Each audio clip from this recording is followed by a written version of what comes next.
Holy smokes, guys. I think I just drilled the big one. Oh, yes. Yes, that is the deer. Got piles of pictures of that deer. Oh, that is a beautiful buck. That happened quick. Holy man, that looked like a really good bull. Pound it, man. Yes!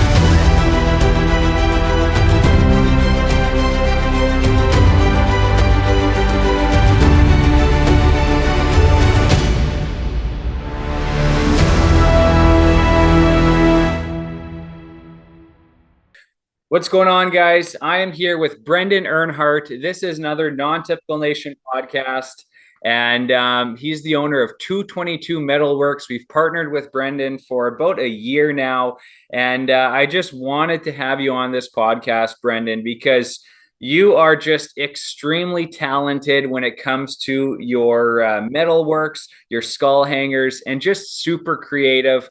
So I wanted to share what you do with our audience. And yeah, thanks for taking some time to chat with me today, Brendon. Yeah, it's good to meet up with you and visit. Yeah, I appreciate it big time. So yeah, spring has sprung here. The snow is all gone, but you mentioned you've still got snow flying there in, where are you, in southern Saskatchewan, or whereabouts are you? We're kind of central Saskatchewan, we are, but our snow was gone, but it's just a Colorado lows come in and give us another little dump just to remind us it's not spring quite yet. But yeah, for sure. Fair enough, man. And you guys are calving right now? Yeah, just wrapping. Well, we're done calving. I got a few stragglers left now, but just trying to keep them healthy at this point. Yeah, when the snow is flying, that can be tricky. Well, let's dive right into this, Brendon. So you own 222 Metalworks. I met you at the Parkland Outdoor Show in Yorkton last year. I was just super impressed with what you had, and I had to chat with you to somehow hook up and get some of your products with us here in Alberta. So I've got the taxidermy shop here in Alberta, and we've been, selling your products and your hangers with all of our European mounts for a year now. Guys have been, just super impressed with them. And I'm just curious, how long have you been in this type of business, the metalworks business and the skull hanger business? How long have you been doing it, and how did you get into it? Well, I've been doing it for probably close to 2 years now, but I was, going back 10 years, I was a welder, and then I became a journeyman welder, and then came back to the farm about 10 years ago after I got my journeymans. And I was always just welding around the farm, doing different projects and stuff, but it's only so much you can build for yourself. And so I just wanted to find something that I could work in with farming and also do it on the side just because I like doing it. And I'm big into hunting and stuff and Euro mounts and all that. So I thought I would kind of go that road, I guess, to build stuff for Euro mounts and pedestals for deer and elk or whatever. Yeah. So I just kind of started with that and made a few things for myself, and guys liked it. So it just kind of snowballed, I guess. Well, it really has. Like these last, I think 6-9 months, man, you seem to be all over my Facebook and Instagram newsfeed. There's guys in Saskatchewan, BC, all over the place that are, showcasing and using your hangers, whether it's the trophy tower or the individual hangers. Now, what did the first hanger look like that you made? How did you sort of, what did it look like, and what did you come up with for that first one? Was it just a simple rod that held the skull, or were you creative with that first one? What did it look like? Well, actually, the first thing I ever made to do anything with hunting was was my personal best mule deer with my bow in 2017, and I was going to get a pedestal mount. But I've always had this idea in my head, it'd be cool to have a big broad head that the deer sits on. So at that time, I didn't have anything but a welder and a grinder and a hammer, basically. So I didn't have a plasma table or plasma cutter, none of that. So I drew very simple blades out by hand and just basically a triangle. And I cut those out and I welded together and took it to the city and got it powder coated. And my taxidermist finished the base with rocks and stuff like that, and it turned out really awesome. And that was like totally done by hand with hand tools, and it looks good, but not like the ones I make now. But that was the very first thing I made. And then after that, I'm big into archery, and Euro mounts are kind of the new popular thing. Everybody's doing Euro mounts. So I thought making a big broadhead. Then I think the first thing I ever made for Euro mounts was a guy actually messaged me when I started this business, and he wanted a arrowhead that sat on the table with a deer head on it. So we come up with a rod, I guess, that comes up and over, and then the head sits over top of the broadhead, or the head sits over top of the broadhead. Yeah. And that was the first thing I did for a Euro mount, and it looked awesome. Yeah, I love those tabletop broadhead mounts. They look super sharp. You know, it's nice. You can put them on a side table. You could put them on a ledge or a shelf, and they're just a great way to display that. So that large broadhead pedestal that you had at that trade show last year, that was the first thing you ever made? Yeah, well, the one I had there wasn't my original one. Okay. That one I did with a plasma table. And but my first one was just it's all black. There's no different colors or anything. It's pretty simple because And is that the one you have in your photos on your webpage? I don't know if I posted it a long time ago when I very first started, but I might post it one of these days here just to show people the original one. That's super cool, man. Yeah, that broadhead display pedestal mount is just incredible. It's super incredible. And it's amazing, you know, how the broadhead comes down and it's all anchored at the very bottom. So have you made a few more of those for guys since then? Yeah, I've made quite a few, and I got a few more coming up. I'm actually working. Well, I've got it built, and I'm hoping to powder coat in the next couple of days here. But it's for an elk pedestal. So I don't want to say too much about it yet, because till I'm done it, but it's going to be awesome. And it's got a base on the floor, and then the broadhead's on a 45-degree angle. And now with powder coating, I've got a vinyl cutter, so I'm going to cut the score out with stencils and the date and a few other things. Nice. So when I powder coat it, the blades will be powder coated, and then I put the stencils on, and also on the base with the date and some other stuff. And then I'm going to powder coat over it. And then when it's all done, the score is going to be powder coated into the blade with a different color, and the date's going to be powder coated into the base. So it's no cutting. Like, I could cut it out with the plasma too, but it's just something, it's going to look awesome. Oh, that'll be super cool. And it's very neat how guys can reach out to you, and you can do these custom little things by adding the date, adding the score, or adding someone's name into that. It just adds that personal touch, something you can't go to the store and buy. And that's something that you offer. And it just, you know, when I first heard about you and went on your webpage, I was just amazed by how many different designs you have. You know, when it comes to showcasing your European mount or your bear skull or wolf skull, you've got upwards of, I think, 15 or 16 or maybe a bit more different designs to showcase that. Something from just a simple cheap bracket to something a little bit more heavy duty, but just a simple bracket. And then you have the broadhead ones, you have the broadhead tabletops. And I've been seeing a few guys with those trophy hangers as well. Those have really been taken off lately, hey? Yeah, the trophy tower is by far probably the most popular. The trophy tower, that's right. So those stand right around 6 feet tall, I think. Yeah, they're 6 feet tall, and you can hang, well, I sell them with 5 hangers, but you could hang, well, as many heads that fit. But I know guys will put 5 or 6 deer heads on, and then you can also put 3 or 4 bear heads or skulls. So you can hang a lot of stuff off of one. It saves a lot of space, and they look awesome. Yeah. So what I'm doing in this podcast, as we're going over some of these products, I'm going to be adding the photos so people can see the photos while we're talking about it, because we're explaining it, but sometimes it's tough to imagine. So I'm going to put these photos up while we're discussing this, and that way people can see, you know, what these look like. And, you know, behind me here, we actually have Amy's bear that she got in Saskatchewan, and that is your bear silhouette, that one. Yeah. And you powder coated that one in purple for her. And again, just another personal touch that people can do. So guys can go on your webpage, place the orders. Now you do have a few things that are out of stock. If someone wants something like that, can they reach out to you and get their name on a list or something like that to have it done? Yeah, for sure. They can. The trophy towers, I'm having a tough time keeping up making them. So I've got them out of stock because guys just keep messaging me. Yeah. Want me to build them. So I just don't want people buying them online and I can't get them filled right away.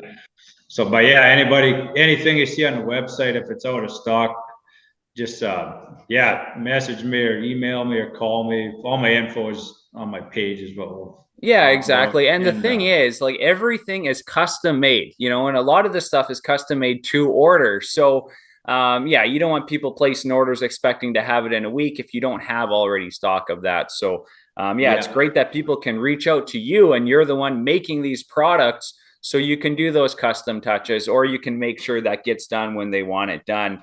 Yeah. Now you also do wall decor. You know, I've seen you just released a Detroit Red Wings cutout for a guy, and you did some logos for a few of the outfitters that we work with as well. Again, some custom things that people can get you to do. How has that been doing? Has that been taking off as well, along with the skull hangers? Yeah, that's like just as busy as the hunting side of it. It's a lot, like so many farm signs and like hockey logos by any sports. There's just lots of everybody mess with different things of all kinds. Exactly. So man, you could be in the shop probably 300 days a year just getting this stuff done, right? Yeah, it is. It gets hard to sometimes. I'm in the shop till midnight or 1 a.m. just to try somewhat keep up, because with obviously we got other stuff going on too, so it's for sure kind of. And it's sometimes a year it's not bad. Like say we were just finished calving, so I didn't really get a lot of time, but I hate saying no to people, so I just put them on the list and tell them it's going to be a month or whatever. So I got a big list of stuff that still needs to be done. And but it's kind of, and seeding's coming up, so pretty soon here stuff will just get put off till June, and then well, you know what? And the way I look at it when it comes to taxidermy and when it comes to, you know, displaying your trophy, that's something that you're going to have and you're going to want to showcase for the rest of your life. So if you got to wait 3 months or 6 months, 9 months, a year, or, you know, sometimes even 2 years, so be it, because you're going to want a good job with that product. You're going to want that to be something you want to show off and not hide in the corner, right? So something like what you do, I think most guys, they understand that, you know, if you want a unique bracket, something custom, you're going to have to wait a little bit, because not everyone can do that. And a lot of people don't have the talent like you do. So you know, there's obviously a demand for it, and sometimes you got to wait. So I think that's totally understandable. But you do have stock of brackets on your webpage, so if someone did want to order something, they could place that order. It's more the larger ones, it looks like, that you're out of stock or taking orders on right now. Yeah, the smaller stuff, it's even if I don't have any on hand, I can make them up pretty quick. Exactly. Even if I'm busy, but just and I've never had an issue. Everybody's fine with waiting. Exactly. It's not ever a rush to, your head's not going anywhere. That's the way I look at it. 2 or 3 months to hang it up, you can hang it out of whatever hanger, lay it in the corner for 2 months, and then until you get your custom hanger, whatever you've ordered. That's right. And then you got it forever, right, to show things off. So do you have 1 or 2 items that are the most popular? Well, the trophy tower for sure is the most popular. And then actually a lot of I just call it an oval moose or deer bracket. Those are pretty popular. I've sold tons of those. And they're just, they're nice. You stick them on the wall and your head sits on it, and they're pretty well hidden. So all you see is your skull. And those are really popular. And then the pedestals for shoulder mounts are getting really popular too. I've been making quite a few of those. Yeah, those are really sharp. But yeah, that oval hanger for your moose and elk, and even the smaller deer hanger, that's the one we use for all of our moose and elk. and our deer and whatnot. So they work really well. They're built nice and heavy duty, so you don't have to, worry about that thing ever coming down. But no, we really like those. Now, yourself, do you clean your own skulls, or do you bring them to a guy who does them for you, or what do you usually do with those? No, I don't. I never did get into that, but I got a good friend of mine, just about an hour away from me here. He does lots of them, so I just take all my stuff down to him. And anybody that asks me, I get a few guys asking me if I'm building them a hanger, if I could do their heads too, and I just basically send them down to him. So it works out good for him too. Yeah, without a doubt. Well, it is a job, like we do upwards of, geez, I would say if you add all the bear skulls we do, and then the deer and moose and elk, probably right around 60 to 80 skulls a year. So we do a lot of them. Now we tried beetles, we used them for a while, but we just weren't set up great for them. And just with the volume of skulls that we do, they just couldn't keep up. So we ended up going back to essentially what we do is we clean all of the meat off that skull with a knife, get as much as you can off, get the brains out of that. And then we put it in simmering water, and we only leave them in there for right around 10 or 15 minutes, just enough to soften that meat up. And that's where a lot of guys go wrong, is they'll actually overboil that skull. They'll leave it in that boiling water for 45 minutes, an hour, or even more, just to get all that meat off. But what we do is we only leave it in there for 15 minutes or so, take it out, and then we pressure wash it, and that gets all the meat off. And it makes sure that, there's no membrane or anything underneath, and it works out really, really well. But the secret to skulls, and I'm going to share it right now, what we do is, so we whiten that skull, and once it's all done, we actually put a thick sealer on it. So that skull will never crack, the teeth will never fall out, they'll never chip or anything like that. I've seen skulls that guys have done, they've had them sitting on a countertop or something, and the bone actually flakes over time sometimes if it's been overboiled or over whitened. So we put that sealer on so it'll never flake or anything like that. But it really is a job. And I think for yourself, you got to pick your battles, right? If you started doing that too, man, you'd have no sleep at night. Yeah, no, you can't only do so much. Yeah. So, and that's like us, right? Like we charge, what are we at? I think we're at 300 for a bear skull. Our deer, we're at 475. And then our moose, we're at 650. Elk, we're at 575. And then we include one of your brackets in that price for our clients. Now, we charge that just because, we figure out how long it takes us. And, it really is a messy job. It's not a clean job. It's not something I'd want to do in my kitchen. That's for sure. Right. So we actually don't do them in the wintertime, but once spring, summer, and fall is here, we're outside pressure washing those skulls and cleaning them up. But a lot of people ask me how to do it, and I share it with them, because if they want to do it, great. But it is a dirty job. It's not a fun job. That's for sure. I wouldn't want to do it. Yeah, but hey, we do a ton of them, right? We do a lot of them, and if guys are willing to pay to get them done, which most guys are, and with us, they know they're going to get them done properly. We're okay with doing it, but again, it's not something I'd want to do at my house. But yeah, I was curious. I see you have a red stag there behind you. When did you go on that hunt?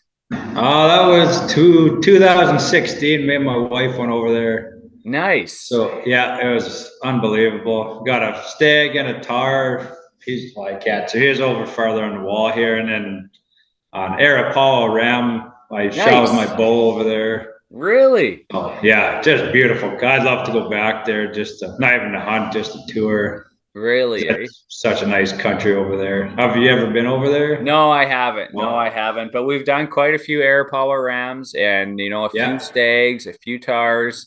Those rams they're neat little animals. Yeah, they are. They're kind of funny. They're funny looking. They've got just the thickest, curliest hair you could find out of any animal, really. I don't know anything that has the hair they do. They're neat looking critters. That's what our guide said, that those things, they're useless. They used to be farmed years ago in New Zealand, and the fur or the wool you couldn't do anything with it, so all ranchers or whatever just let them go because they didn't want them, and now they're running all over the place over there Is because there's that no what predators. happened?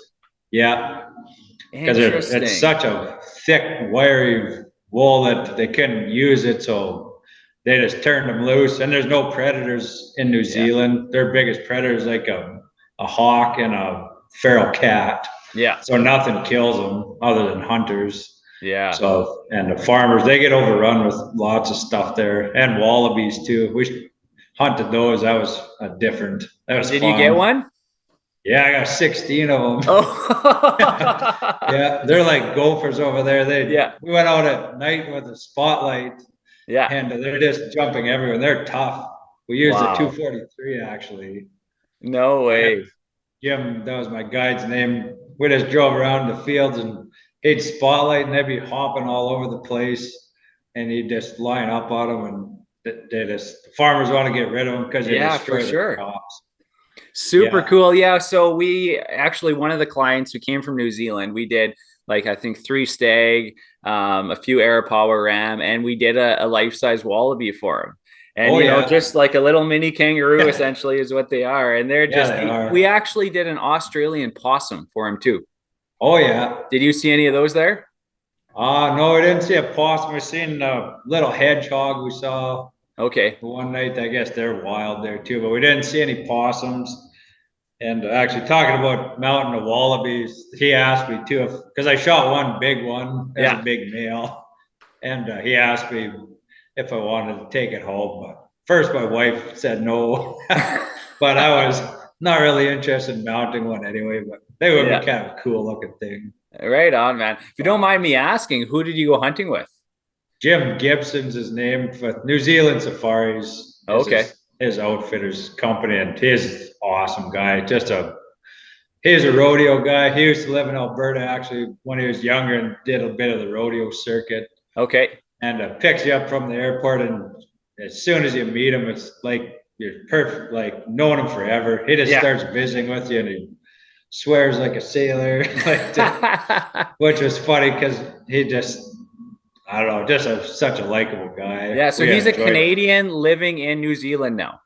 No, he's in New Zealand, but he moved over here when he was young. Oh, I see.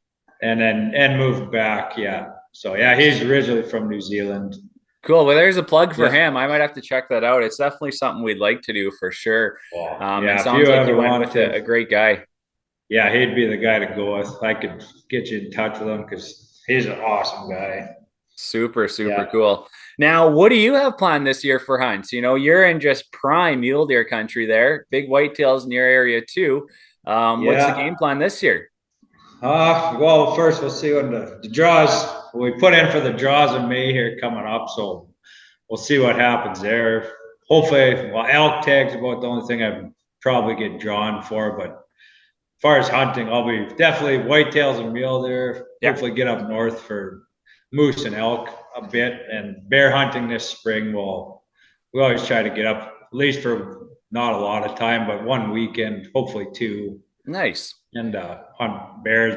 But my oldest son, he starts hunting this fall. He turns 12 in September, so that'll be the main focus this year, is getting him on a whitetail and hopefully a mule deer too with his bow. Oh, that's super exciting, man. Good for you guys. Right on. Yeah. Now that elk tag, what's the priority like for that in your area, or how long do you got to wait for a tag? That's tough. Well, we got the legacy pool, so it's 10 years to get into that, and then there's only 10 tags usually when there's a draw. So it's like not very good odds to get a tag. But so you think you might get one this year, so you're in that legacy pool? No, I'm not in legacy yet. Oh, I see. So I won't. That's the only thing I'm super A for. So nothing else I have a chance at. But elk, you don't have to be in legacy, but it's I'd say I got about a 0.5% chance of getting a tag. So now, what do you coming from a Saskatchewan perspective here? What do you think of your guys' draw system? Do you like it, or would you prefer more of a priority system like Alberta? Well, actually, I don't really know how Alberta's. So how Alberta's works is every year you put in, you get a point. Okay, so if I've been putting in for 14 years, And there's a guy who has 10 points. I will get it before him every day. So whoever has the highest points entering that draw will get it.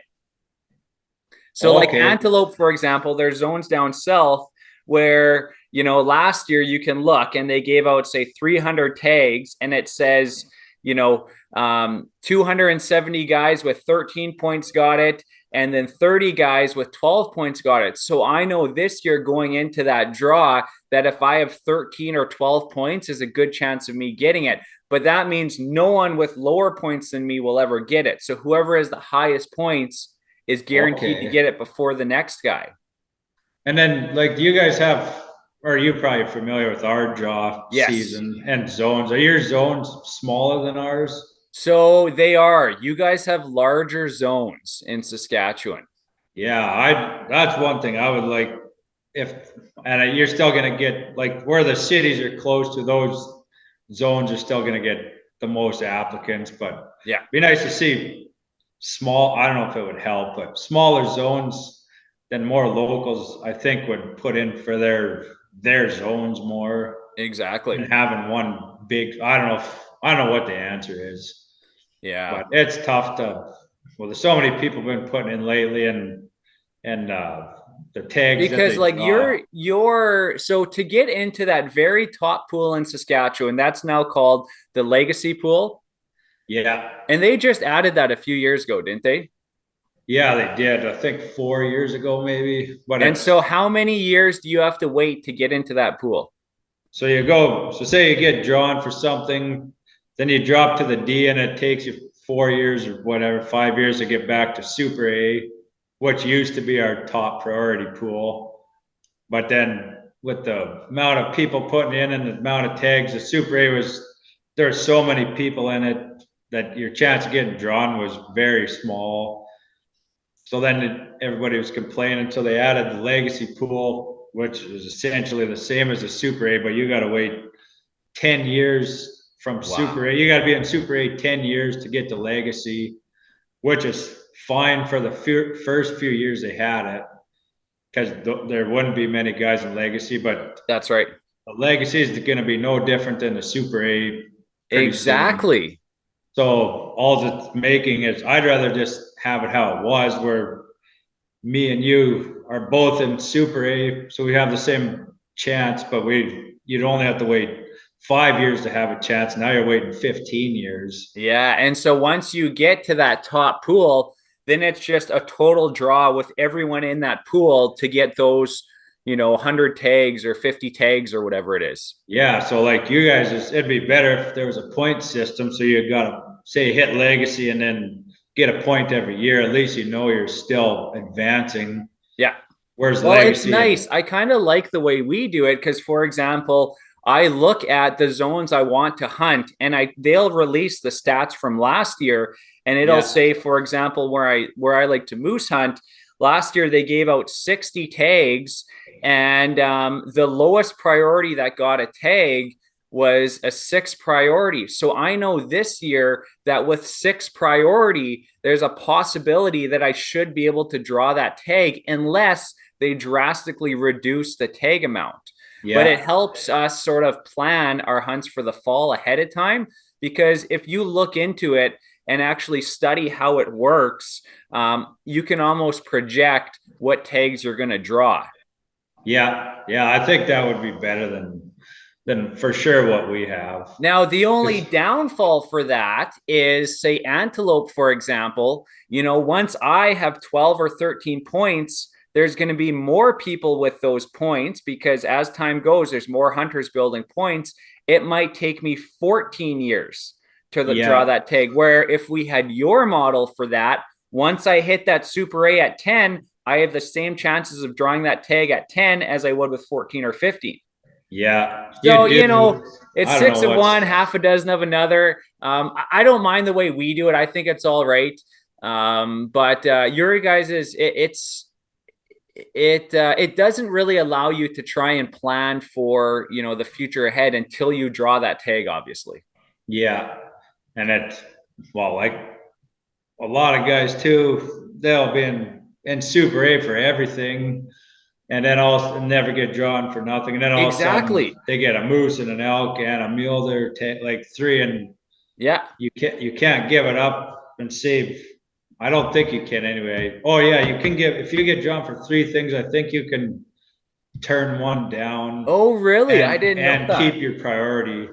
Interesting. But, like if you get drawn for moose and elk, you can't turn one down, and you don't need all that meat in 1 year. Most people don't. Exactly. But you're not going to turn. Oh, I know I wouldn't. You're not going to turn one of those tags down. No, because it might take you another 5 or 6 years to draw that tag, because it's just the luck of the draw. Yeah, exactly. So I don't know. There's not really a good answer. There's only so many animals and so many people putting in. So no matter what you do, nothing's going to make everybody happy, and it's just how it is. But you guys still have a general mule deer season, right? For crossbow and archery, I believe. And just for archery, there's a couple zones. We got 2 zones, Regina and Saskatoon zone, where you can hunt crossbow. Okay. But all the other zones, or I don't know if there's one up north, but those 2 for sure is crossbow and archery. But the rest of them is just vertical bows. But there is a season for 2 months long, which is awesome. Nice. That's my favorite season. Yeah, that's one thing I do like about Saskatchewan. It makes a lot of sense to me, is how you have your 3 seasons. So you have your archery season, which is right around a month. Then you have your mid season, which is archery, crossbow, muzzle loader, right? Yeah. And then your final season, which is shorter, is the rifle season.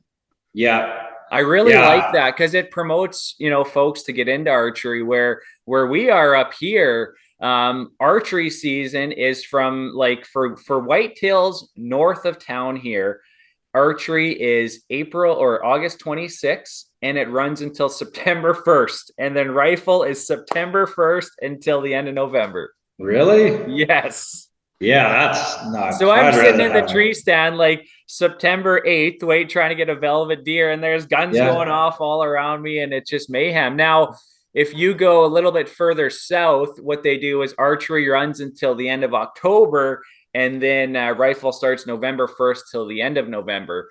But I wish we had that sort of middle season, with crossbow and muzzle loader, and then the final season with rifle shortened to a few weeks, because things just get pressured super hard when you have guys, driving around first week of September trying to find deer with a rifle. Well, and you get a lot of more deer get shot that way too, with rifle being open so long. Exactly. Like archery is way less success rate, but you'd have probably, if you did have just archery season, you have way more people hunting. Yeah. And not impacting the deer population as much, which is always a bonus. Yeah. Like rifle, like it's a lot easier to get a deer with a gun. So a lot more guys tag out. Yeah. Like on a season that long. Yeah, no, it's crazy. Like if we go where we elk hunt, September 17th is when our rifle elk starts. So that is right in the middle, or right at the start of that elk rut. And, that first week of rifle season, man, it's known just to be absolutely crazy, because it's a general elk tag in most of Alberta. And these zones, it's like the one morning, it was about 3 or 4 years ago, I went elk hunting, and I have a couple hours to travel to get where I want to go. So I left that morning, got there like an hour before hunting start time, and every access point I went to, drainage, field, there was a vehicle at every single one, and it was opening of rifle, and it's just crazy. So last few years, we've started to hunt them early in archery season, and we've had bulls screaming at us as early as that first week of September. If you get in at the right spots, sometimes if you're a ways out, they won't be overly vocal, but once you get right in close, they can get loud. So we're excited for this year. Hit them early in archery season, and we might even overlap that rifle a little bit. So get the last few days of archery, first few of rifle, and see how that goes. But totally general tag for elk in Alberta. But you guys, with that draw tag, we have been seeing lately just some incredible elk coming out of Saskatchewan. Yeah, there's some big bulls in certain zones. It's hard to get that tag, but it's a tag of a lifetime if you ever do get it. Exactly. Yeah. Right on. So you're doing some bear hunting this spring? Hopefully, won't be until into June. But you guys baiting or spot and stock? What do you typically do? Baiting with archery. Yeah, nice. I live too far away I'm too far to bait bears and stuff. So I got a couple friends up in northern Saskatchewan, so they're always baiting and hunting. So we basically just go hunt their stands when we get a minute. They're good with that. Yeah, we're heading to Blaine Lake actually, and hunting along the North Saskatchewan River. Fishing in the mornings and afternoon, and then hunting the evenings again this year. We're going to head there the third week, I think it is, of May. So we're super excited about that. You know, we've caught some sturgeon on that North Saskatchewan last year, so that was fun. And I got a nice colored bear, a blonde one. My wife got a big black one. So we're excited to return to Saskatchewan and do some bear hunting. It's a beautiful country up there. You know, it's a nice combination of the agriculture up top, and then you get into the valleys, and you know, we've seen a ton of elk there last year. We've seen some moose, a lot of deer, and obviously a lot of bears too. It's a pretty diverse country of critters around there. Yeah, well, that's where we basically hunt bears straight east of there. We're just west of Prince Albert's where we go. Nice. Yeah, so it's not terribly far from you. Yeah, it's fun. Cool. I never started bear hunting until I met Tyler's his name. I met him about 4 years ago. And I shot one bear when I was moose hunting 10 years ago with a rifle. I had a tag, and it was the last day of bear season. I just happened to see it when I was looking for moose. But never really hunted bears till 4 years ago. He invited us up, and it was a blast. I don't even care if I shoot. I shot one the second year we were up there, but it's just fun watching the bears. Nice. Like they have their own personalities. Oh man, it's so much fun. I just like to go just to watch them. Oh yeah, we love it. We've been doing it every year for a few years now, and every year we get a few bears. And you know, for us up here, at least where we are, you can get 2 bears per person. There's just so many bears around, and it's more of a predator control thing than anything for us up here. You know, bears are the biggest killer of moose calves, and you know, when those moose are giving birth in the springtime, a bear can smell them from a mile away, and they'll definitely tear out one of those calves, and you know, that's one less moose. So it's as much a predator thing as it is, you know, a meat hunt for us. We usually will take the back quarters, take the back straps, and they have beautiful hides too, so we'll do something with that. But no, there's a lot of them, so it's as much just to control their population as it is, you know, anything else for us up here. That's the same. Saskatchewan too, they changed it to a 2 tag season for that exact reason. There's not a lot of guys bear hunt overall, like throughout the province. And I think that's deer. Why. So and guys that do hunt bears lots, you're not just trophy hunting for bigger bears. Usually you're not just going to shoot bears, but if they got the 2 tags, maybe guys be more inclined to still harvest a bear and still have a tag in case you did want to try to get a big one. Exactly. I think. Exactly. And then that's usually what we'll do is we'll get one in the spring, and then in the fall, you never know. There's been a lot of times where we've seen some really big bears in the fall, or some colored bears or something extra. So it's nice to have that second tag. Okay, so I've got a couple of random questions for you. Every week on social media, we put out a question to our followers, and we always get, you know, just a ton of cool comments and responses. Now, the one we did here last week was, did you ever skip school to go hunting? Oh, yeah. Always the first day of season for sure. I got to go with Dad for the day, and then my mom wouldn't let me miss too many days, but for sure, always opening day. Nice. Right on. Was there any memorable moments, any deer killed, you know, opening day or when you were skipping out? Oh yeah, I remember. I still have my first deer. I don't remember if it was the first day or not, but I remember it was just a little tiny. I think he had 3 points, but nice. Basically a spiker. But I was hunting deer, and you know, you get buck fever, and couldn't hit anything. And finally, this deer, I remember my dad had an old Ford 2-wheel drive truck, and we had a round bale in the back because we didn't have 4-wheel drive, and the snow was deep enough. And we were driving in the fields with that thing, and this deer come out of a little rock pile slough. And I got out, I shot him, and Dad, he knew I hit him good the first shot, but I unloaded my clip. The deer went running, and I was shooting and shooting and shooting. I was not hitting anywhere as close to him. And Dad's yelling at me to quit shooting because he's going to be dead anyway. Yeah.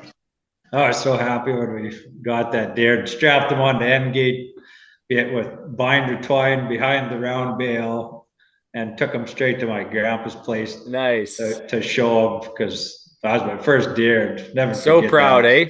Yeah.